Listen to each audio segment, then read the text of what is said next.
What's up guys, Suway here. At sa video na ito, papakita sa inyo yung performance ng bagong shocks compared sa lumang shocks, no? Makikita nyo kung paano nila ina-absorb yung lubak ng karsada.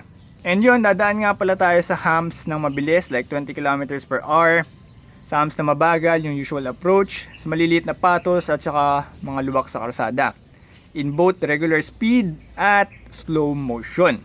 So sana guys may enjoy niyo itong video na ito. And bago nga pala yun, huwag niyo kalimutan mag-subscribe if may kayo sa mga ganitong videos and sa mga DIY videos.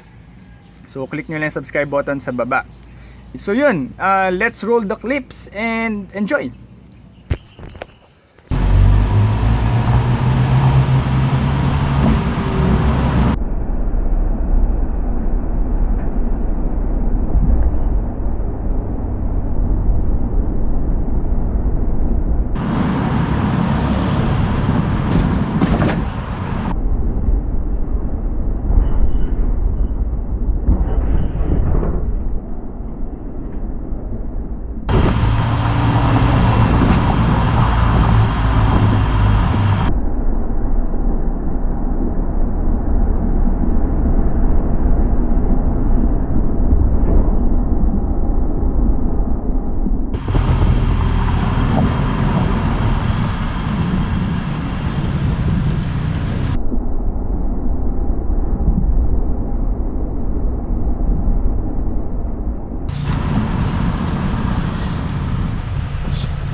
So yun guys, sana na-enjoy nyo yung mga video clips na yun, lalo na yung mga slow motion montage.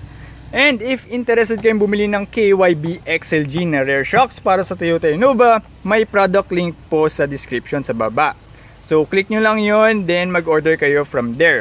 So if napanood nyo yung previous video ko kung saan nagpalit ako ng rear wiper blades, same seller or from the same store ko siya binili. So legit KYB XLG na shocks to, hindi sila fake.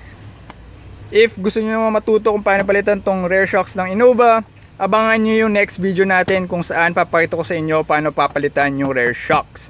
So, salamat sa panonood. Huwag niyo kalimutang i-like and share tong video na to. And mag-subscribe kayo para updated kayo dun sa bago nating upload within this week or by the weekend. So guys, salamat sa panonood and until the next vid.